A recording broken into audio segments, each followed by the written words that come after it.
Hello मेरे प्यारे दोस्तों, मैं नवीन। मेरे यूट्यूब चैनल नवीन स्टडी अड्डा में आप सभी का स्वागत है।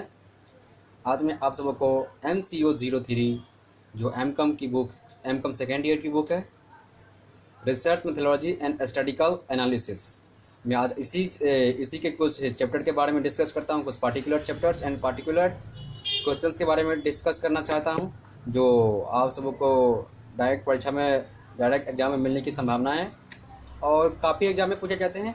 मैं एक बात बताना चाहता हूँ, ये जितने भी यूनिवर्सिटी होते हैं ना, और ग्रेजुएशन लेवल पे, इवन 10th पे भी पूछते हैं ये क्वेश्चंस, और एम कॉम में भी पूछ रहे हैं। और मुझे आइडिया नहीं, हो सकता है इकोनॉमिक्स में भी रहता है, 11th 12th में हो सकता है।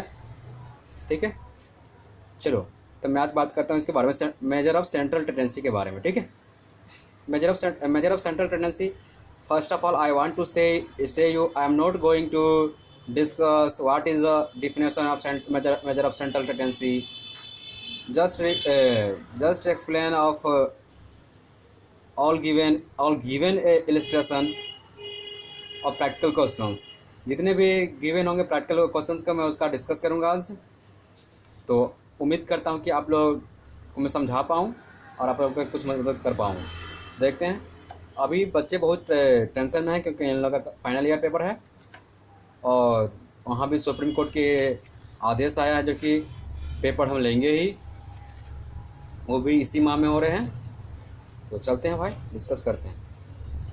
ओके भाई,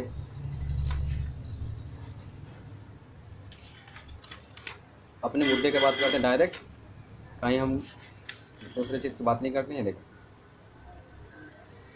यहाँ पे गिवन है आपको mean of weighted mean, mean and weighted mean.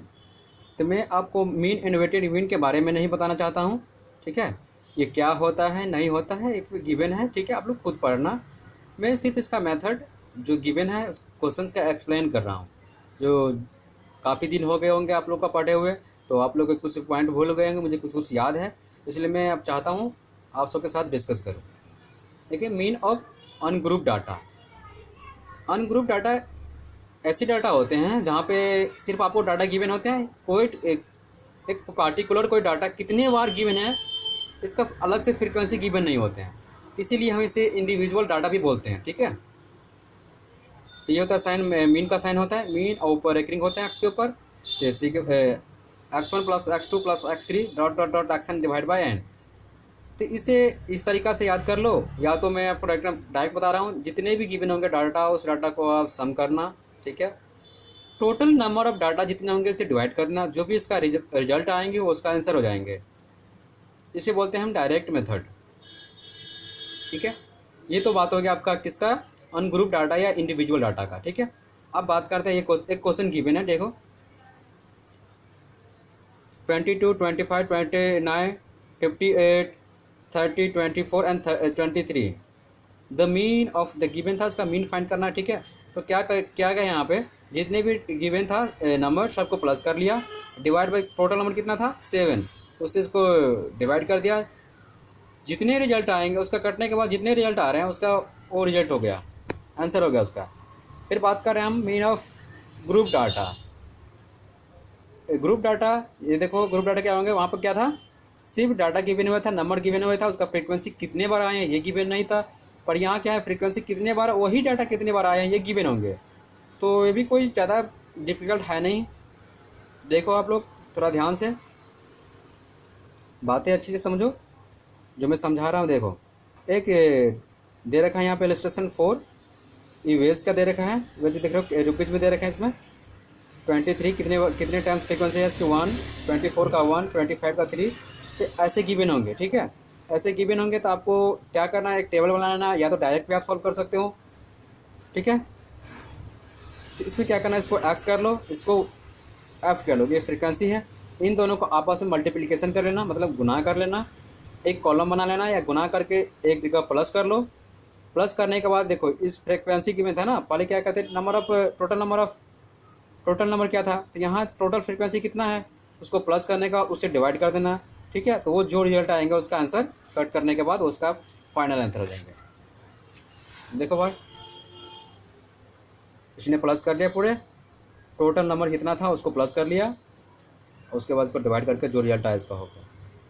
अब हम बात करते हैं कॉन्टिन्यूस सीरीज़ के बारे में। तो भाई कॉन्टिन्यूस सीरीज़ होता क्या है पहले मैं तो बता देता हूँ आपको। ये देखो, वहाँ क्या था, पहले तो सिर्फ एक नंबर गिवन हुआ था, फिर नंबर के साथ फ्रिक्वेंसी गिवन हुए थे, ठीक है। अब यहाँ पे क्या होगा, एक सीरीज़ बना दिया गया है जिसे बोलते हैं हम कंटिन्यूस सीरीज। देखो इसमें कितने का अंतर है, 5 का अंतर है, 5 का अंतर है, 5 का अंतर है, 5 का अंतर है, सब में बेसिकली 5 का डिफरेंस है, या 5 का इंक्रीजमेंट है, ऐसे भी बोल सकते हो आप।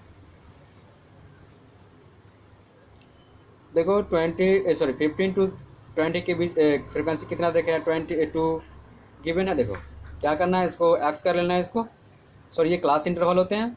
अब मिड पॉइंट को हम एक्स बोलते हैं। तो अब आपको देखना है मिड पॉइंट निकालते हैं कैसे है। यहाँ पे डायरेक्ट इसने बना के रख दिया, तो आप समझो कि भाई 17.5 22.5 कैसे आए, जो समझ में नहीं आ रहा। तो भाई मैं ही बता रहा हूँ, देखो ये क्या है, अपर लिमिट, ये है लोअर लिमिट, या इसको मैं लार्ज नंबर बोलता हूँ, इसको स्मॉल नंबर बोलता हूँ। तो L + S / 2, ये 2 नंबर था, दोनों का मैंने एवरेज निकाल लिया, ठीक है। तो ये मैंने बता रखा हूँ L + S / 2 35/2 17.5। क्या करना भाई, सिर्फ एक ही निकालना। उसके बाद देखो इसमें कितने डिफरेंस है, डिफरेंस आपको मिल रहा है देखने को क्लियरली। फ्रॉम में गिवन है 5 तो क्या करना, 5 से आप बढ़ाते चले जाओ, इंक्रीज करते जाओ, और कुछ नहीं करना भाई। और एफ गिवन था, एफ यहाँ पे लिख लो। अब इन दोनों को एफ इंटू एक्स, ये एक्स हो गया, ये एफ हो गया, इनको मल्टीप्लिकेशन करके एक कॉलम बना लो। यहाँ सबको प्लस कर लो, टोटल एफ एक्स को। टोटल जो करते हैं ना उसको हम सिग्मा बोलते हैं, सिग्मा को सम ऑफ बोलते हैं, ठीक है। यहाँ पे करो सिग्मा एफ, या यहाँ पे सिग्मा एफ एक्स, इसको इससे डिवाइड कर, तो मतलब sigma F x divide by sigma F या एन, जो भी इसका रिजल्ट आएंगे, फाइनल रिजल्ट डिवाइड करने के बाद उसका फाइनल रिजल्ट हो जाएंगे। देखो यहाँ पे अब आ जाता है एक्ज्यूम मेथड, एक्ज्यूम मीन, ये भी काफ़ी इजी होते हैं। चलो हम बात करते हैं, वही क्वेश्चन गिवन है, क्लास इंटरवल गिवन था, मिड पॉइंट आपको फाइंड करना था। मिड पॉइंट कैसे मैंने निकाला, ये तो मैंने पहले ही बता दिया हूँ, फिर मैंने बता देता हूँ आपको। इन दोनों को एवरेज निकालो, ये जो डॉट गिवन है ना, upper limit plus lower limit divide by 2। आप बोलते हैं डिवाइड बाय टू क्यों करते हैं, मतलब ऐसे समझो कि इसका मैं एवरेज निकाल रहा हूँ। तो एवरेज मैंने निकाल दिया, सबका लिख दिया इसमें यहाँ पे। फिर मैंने ये डी कैसे निकाला। अब डी के बाद देखो -1 -2 -3 कैसे आया। तो इसमें देखो 1 2 3 4 5 6 7 था, ठीक है। तो नीचे 3 छोड़ दो, यहाँ पे 3 ऊपर छोड़ दो, बीच में कौन आ रहा है 35 वाले को घेर लो। जहाँ पे 35 रहा है वहाँ पे 0 लिखो, ऊपर में चल जाओ, माइनस करते करते करते -1 -2 -3, नीचे भी 1 2 3। यदि यहाँ पे 2 4 6 लिखते तो वहाँ पे नीचे भी वही लिखते, उससे कोई फ़र्क नहीं पड़ता, आप कुछ भी लिख सकते हो उससे, ठीक है। चलो भाई देखते हैं आप।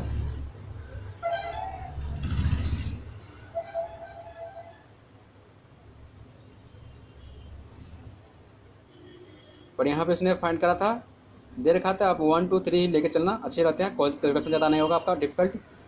इसके लिए एक फार्मूला बन जाता है, सिग्मा एक्स बराबर A plus sigma F D divide by N into I. I क्या होता है, इन दोनों का difference, upper limit minus lower limit. A क्या होता है, ए आपने जो यहाँ पे एग्ज्यूम किया था, मतलब ये 0 जो आए ना, जहाँ पे 0 आया उससे पहले वाला जो एक्स होगा ना, उसको ए बोलते हैं हम, ठीक है।